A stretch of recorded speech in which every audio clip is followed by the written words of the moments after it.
Hello, my name is Max Ewing, and I'm here on the 101 Thoughts podcast. In just a bit, I'm going to talk to a couple of independent voters from two different generations.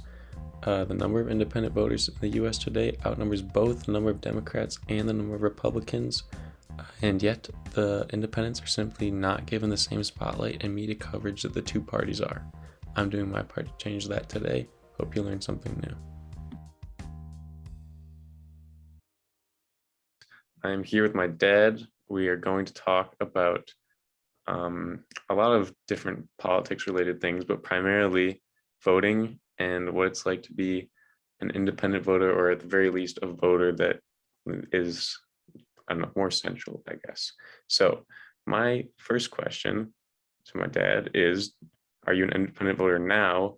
If not, what changed? Or in general, could you explain how your voting patterns have changed over time? I would say that I am an independent voter, or have been an independent voter that leaned Democratic as opposed to Republican.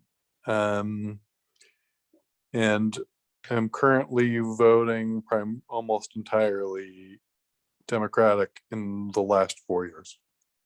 Mm-hmm. And then the thing that changed was twofold. One is having a policy to reduce the impact of climate change is important to me, and currently the Republican Party declines to acknowledge that there is human-caused climate change, and therefore have no policy to address it. And then secondly, just kind of a narrative of demonization where you're purposefully trying to make people angry in a kind of cynical effort to gain more votes. But historically, I have been an independent voter who narrowly voted more Democratic than Republican. Yeah. I guess one little side comment is something I noticed. Well, the big trend is that over time, the percentage of people who are independent is getting greater and greater. So you're actually like the opposite of the common trend, since you're kind of going independent voter to more of a person who votes along party lines, versus the general trend is actually the opposite of that. So that's pretty interesting. But I think that the environment issue is probably a pretty common cause for people to lose some faith in the Republican Party. Well, right. To at least have a policy, right, would be a starting point. Right. Yeah. Okay. This might not really apply, but has your voting philosophy changed now that you vote more along party lines? Because I know you like to do research before you vote. Did you do more research when you were voting more independently, or is it about the same? Or I probably do a similar amount of research. Currently, the choices feel more austere, and thus they tend not to be particularly difficult choices. Yeah, that makes sense. I also noted that the kind of like polarization is something that contributes to people voting independently, because some people just can't side with their party anymore because the choices are getting farther and farther to one side or another. Right. Okay, that was kind of what I expected, so that makes sense. I guess now, could you go more in detail about how you prepare before you go into vote? So my actual voting prep is 90% plus online research.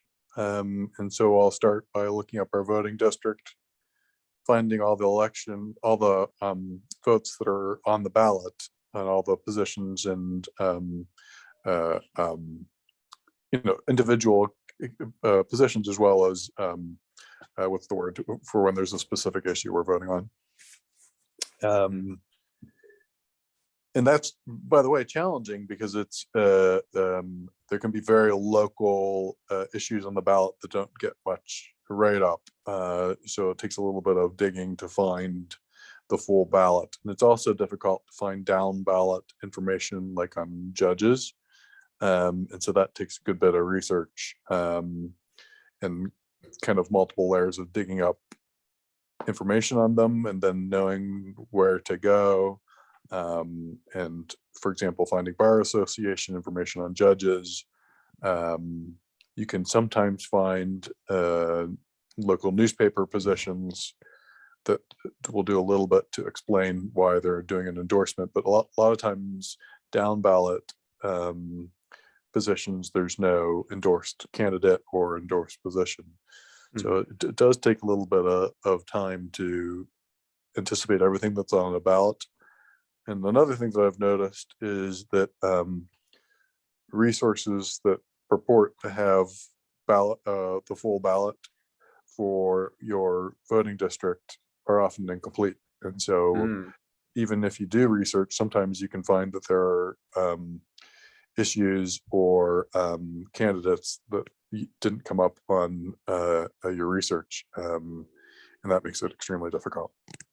That's interesting. I just thought of this now. Do you notice any different trends when you're voting, like for more local, like candidates or local, on local issues versus like voting for, I don't know, like more like federal positions? Historically, I voted primarily at the national level, Democratic, but at the local level would be a mix of Democrat and Republican. Historically, the local candidates, for example, we had a very conservative district where at times the Democratic candidates would be underqualified.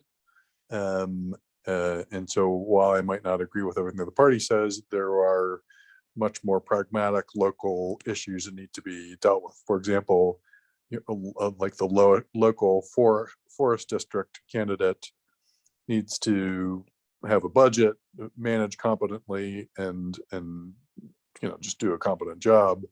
The issues of national politics really can almost be irrelevant to some of those local positions. Yeah, I guess also talking about, well, this isn't quite local issues, but talking about the political climate on a smaller scale. What is the political environment like with the people you talk to where you live? Because I mean, even though I grew up in Clarendon Hills, I didn't talk to adults about politics, but I'm actually very interested about what it's like. Yeah, it's actually a good question, because we are in our particular suburb, although there is a good split between Republicans and Democrats. The environment is actually quite moderate, and it's not necessarily the super diverse community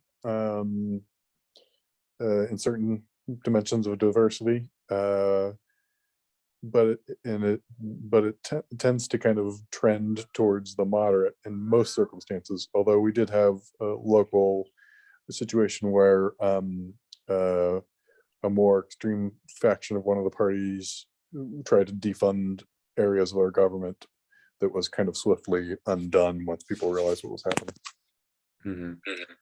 Yeah, that's really interesting, because for me, I mean, as a high school student, the majority of people are pretty liberal just because it's more younger people. And I guess I always thought that our area was more conservative, but it's interesting to hear that it's a little more moderate, I guess, than I would have initially thought. Yeah, I mean, I think that we have a mix of Democrats and Republicans, but both tend to be fairly moderate. I mean, put it this way: I had a bit of a political debate with a neighbor just on Friday, and as you know, a hot button topic nationally is dealing with the pandemic, and vaccines. Hmm. This person was much more in favor of leaving schools open, and had skepticism on the efficacy of wearing masks to reduce the spread of COVID. But even a very conservative person had been vaccinated, right? And Hmm. even in our state, so that's our community, so most folks are vaccinated. In our state, we're only at 59% vaccinated, right? And so there's a really significant contingent of our state that aren't vaccinated, and yet in our community, most folks are, even though we lean a little Republican. Yeah. I remember in the past we talked about the difference in vaccination rates, and of course those often correlate with the political environment in the area. And Yes. even though I always thought we were kind of like this, well, I didn't think we were this super conservative area, but I thought we were definitely a conservative area. But we are like basically everyone in our suburb is vaccinated, while down in the south of Illinois, that is definitely not the case. So even though I thought I was in this super conservative area, that's when you just broaden the scope a little bit, that's not really true. Right. Well, and it's definitely a fiscally conservative community. Yeah. Um, but it's not necessarily, well, it's socially complicated, right? Some aspects were moderate, and some things we are a little liberal. Um, and to your point on vaccination rates and politics, there was a great study just today that NPR wrote up. I don't know who else did, that showed a direct correlation on both fatality rates and vaccination rates, and where you are in the political spectrum. And so, sadly, people dying for a falsehood, being spun by one of the parties. A big trend is that independent voters are a lot less likely to vote than members of either party. Um, but I'm pretty sure you're going to confirm that you almost always vote. Correct. Um, and I mean, the reasons for people not voting are basically that they strongly dislike both parties. They don't want to associate with either of them. So going off of that, you talked a little bit about your current dislike for the Republican Party. Do you have similar feelings towards the Democratic Party? Because I mean, they're obviously, both of them aren't perfect, but you do vote Democrat. So what are your thoughts on the Democratic Party right now? Yeah, I mean, the Democrats also are not always entirely truthful in trying to get towards an ends, and both parties are guilty of that. I think right now there's an imbalance as far as being accurate and truthful, and trying to propose solutions. I'm hoping that that's temporary, because I think a lot of us who are independent voters because we believe that you need to have at least a two-party system. I mean, in a perfect world, we'd be well, multi-party system, but we're at least a two-party system, and you know feeling that you don't really have a choice is a problem. And so I want the Republican Party to return to acknowledging basic facts. Even though I have, I think, almost exclusively voted for Democrats in the election or two I voted in, it's still felt like a lesser of two evils with some candidates, I guess. And that's not it would be better to have voters feel a little more confidence in who they were choosing. Right, and I think in both communities, both conservative and liberal communities, there is that feeling that they don't have another party that they trust, Hmm. which is, again, it's a problem. And what the gerrymandering also has an aspect of that, where I think we're getting candidates that are more strongly liberal or more strongly conservative. Because of gerrymandering, it's kind of an on-off button. It's not, there's not a whole lot of room for middle ground. and it's a real problem. I was hopeful that our Supreme Court would address that. I think that was about a year and a half ago, but they have refused to do so. And currently, it's not an issue that's grabbing voters, and it should. Yeah. I had one more question, kind of relating to a previous one. In well, your and our suburb, I guess, are there, do you know any people who are independent voters, or do you know any people who like tend to not vote or kind of refuse to vote? I was wondering if there are any anomalies out there that you interact with. I generally don't know how people vote. And I think that while I might have a political discussion or two, I think that folks are fairly cautious about what they say. I think there is kind of a fear of um, alienating a friend or neighbor because of polarization. Yeah. Those two things are very interconnected, as I found out in my research and as we Right. have seen today. I mean, I purposefully try to engage in discussions around politics, and I also purposely try to spend a lot of time listening to other people's opinions so that they're comfortable speaking about it, because it's just a little thing you can do locally to keep people engaged. But it's difficult, right? Because yeah, just because of our current environments. Yeah, not in this paper, but in the previous one I'd written, it was all about like how to make efforts to reduce like partisanship and polarization.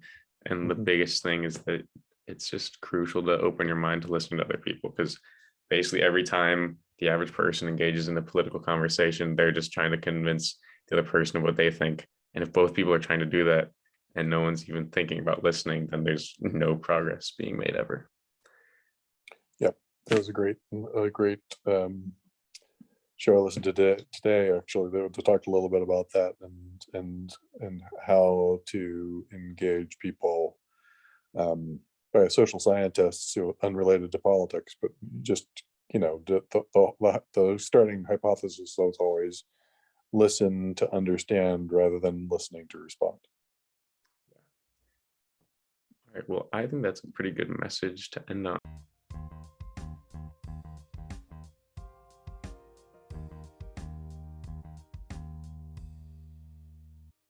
I'm here with my roommate Ben, and we're talking about what it's like to be an independent voter, or at the very least, what it's like to be more in the center of the political spectrum. So my first question is, what makes you an independent voter? And I don't know, just like give us a little background of your politics. Well, I've only voted once so far, and that would be in the 2020 election. And I grew up in what I think would be a right-leaning area. I find that my family is very actually, they're moderate, but definitely right-leaning as well. And I find for myself, I'm very centralized and or slightly right-leaning, but I have found myself voting for both Republicans and Democrats throughout the 2020 election. I asked this question to my dad as well. This question I think is mainly interesting because it shows could show a difference between like different generations. What's your philosophy on voting? Like, how do you make a decision to vote for one person or another when you don't have a lot of faith in like one party? So like I often, to be honest, like I look up the candidates, but still like the default is for me to vote for the Democrat. But since you kind of go both ways, how do you decide that? Well, for me at least, I find that my moral beliefs are very separate from my like economic beliefs. And I think partially due to that is because my parents are business owners. So a lot of the times they fall economically right-leaning. But growing up in our generation, I find that I'm pro-choice.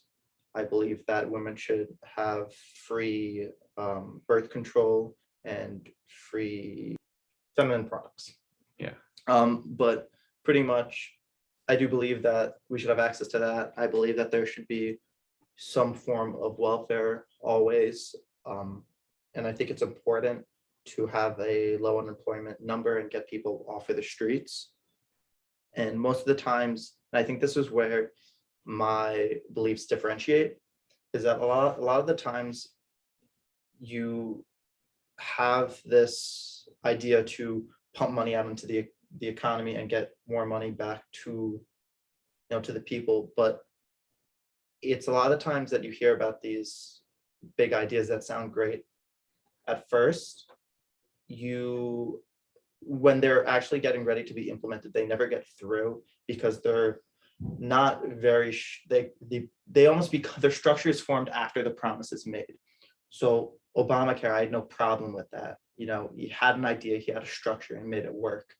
But when Biden was running for the 2020 election, it was this large promise for his Green Deal, which I also am a very big advocate for environmental, health. But you have this huge, I think it was like some trillion amount of dollars. And then the second he gets in office, it was the realization that we do not have the funds or budget to nearly give that much towards the environment, which I'm sure a lot of people voted for the environment for that reason. Mm-hmm. Yeah, I think a lot of people feel similarly, and that kind of leads to my next question about what are your just general views on each party? Because one of the primary reasons why people choose to identify as independent is because they just, to put it bluntly, they just like hate each party and don't really want to be identified with either one. So I don't know, just give a short little rundown on what you think of each party right now. I think both parties are two sides of the same coin. I think both make fools of themselves on separate different occasions, whether what that causes may be different. But I think it's just very toxic, very I'm right, and not open to new ideals, which we find, I find it very hard to encounter someone where you could both have a conversation, even if you're both separate sides, even if you're hard or not hard leaning. Okay. You already talked about this a little bit with your parents and where you grew up, but is there anything else that influences your voting or your politics? Yeah, as previously mentioned, definitely my parents influence it, but I find that it's more about the people that I surround myself with and who I have these conversations with, because even though my parents are Republican or slightly Republican, if I try to talk to them about something that would be generally left-leaning or Democratic, it would kind of get shut down really quickly as to here's why you're wrong. And because I'm still young, I don't have 50 years under my belt of experience to really debate it as well as they can. So in the end, I kind of just get shut down, and you got me, like I run out of pivot points to go off of. Yeah. But with the people that I surround myself around, generally, we're not debating politics, but your morals almost tend to align. And if you originally think that some morals is correct, and then as you're around someone and you're like, oh, maybe I shouldn't be doing that, that's like not okay. That's not even socially acceptable. That's just not all right. Or, they have a good point, then you start to almost just change unless you're very stubborn. But I think part of that as well is most of my close friends are Democratic, and I just slowly hear more about policies that I didn't know prior. Mm-hmm. Okay, I also asked my dad this question because he obviously has a lot more voting experience than both of us. But what do you do to prepare before voting? For the 2020 election, I watched 2 out of the 3 debates. I watched the vice president debate. And then for side, I think I followed a little bit of their campaigns, not too much, because I just wasn't that interested at the time, but that's part of becoming a new voter. But for the smaller candidates on the ballot, before I put anything down, I looked at both parties to see what they were for. So a lot of the people who were that were pro-choice, I voted for them over the Republican end, because a lot of the time the Republican end was not pro-choice. So that was something that was important for me. I also looked up a lot on which candidates were pro-Israel, coming from a Jewish family. That's something that we hold very important for us. And we find that in the past certain presidents are, although they say they're an ally to the Israelites, we find that the way that they're treated compared to some other Middle Eastern countries just isn't really in our favor, and that's just something that we value. Mhm. Okay. I have one last question, but it's a larger one. What do you think about like the political environment at University of Michigan? It's obviously more left-leaning than most. I mean, I don't know, than your average area. Um, how does that affect you as someone who's kind of in the middle? Although it's left leaning, I find that there's still a voice, whether it's small, for the Republican. This is going to be a very stereotypical, kind of like, I guess, Republican, characterization, but like the NRA club and the pro-life club. So they're still around, but I think, granted, I don't even want to consider like BLM and ACAB to be even a left-leaning principle, because it's really not. But some people take that as a left-leaning, right-leaning situation, which it really isn't. But during that time of first semester, when you had a lot of protests and you had banners up, you had, certain kids just taking them down and stuff, which it's kind of odd. There's definitely tension between the two student groups at the time, but I think for the most part, you don't really see students, having an issue about politics on campus, because we have bigger fish to fry, like our grades. But I definitely think there's both voices. Actually, if anything, I think both voices are generally small. I don't see a lot of political instances just anywhere on campus. Yeah, I guess like even though there's these clubs that are, I mean, if you join a club that's associated at all with Like a Catholic youth group, I guess that's not really. I was gonna say if you join a club that's associated with like the NRA or pro-life or something, you're obviously someone who's pretty into politics. And I think the average person isn't like that. And the average person is probably just, well, hopefully pretty receptive to most political opinions, as long as you're like respectful of the other person. Yeah, I mean, I don't think that inherently, because if you're in like the NRA club, or like, I mean, granted, this is, like, you could be in the pro-life club or like an NRA club and still be receptive to other people's opinions, whether you agree with it or not. I mean, like, if you're raised to be an uber Catholic and you believe in pro-choice, I mean, pro-life, I don't hold that against someone, because that's how you're raised. And while at the same time you can make the argument, oh, well, you could change, you could understand why that's, messed up. It's so deep rooted. At the same time with like, a homophobic family, it's so deep rooted into you. It's just how you're wired. So I don't, as much as I want to hold it against someone, like, at the same time, like, I understand their reasoning, like how they got to that point almost. Yeah, I guess what I was trying to say is that the average person isn't that politically charged. Yes. Isn't that like extreme, I guess. Mhm. I mean, of course there's exceptions, but I think in my experience, it's probably similar to yours. You can talk about politics with most people and be okay. Yeah. Well, also I surround myself with people who I can. Mhm. I mean, I have one, this is probably one of the people who I talked to back in high school that was into politics. She was very, very left leaning. But yeah, I used to always just argue with her about politics, and half the times we didn't either, like both of us didn't know what we were talking about. And for a while it was just like, I can't talk to politics about you because I'm just gonna hate you. And then now it's gotten to the point where it's like, we could bring something up, and even if we disagree, I think part of this was maturity as well. That it's just like, oh, okay, like, that's fine. We both have our different beliefs, but yeah, not being able to talk to someone about politics is just, you can't. It's like you can keep them around you, but it's definitely difficult. It's like almost like tiptoeing. Yeah, I think no matter what your like thoughts are, no matter where you are in the spectrum, I think that just having the ability to listen to other people is more of a element of being a decent human. It's not dependent on where you are. Yeah. On the spectrum. Mm-hmm. All right, that's all we have for this episode. I hope you learned a little bit about independence, a little bit about politics, and I hope you're encouraged to be a better listener.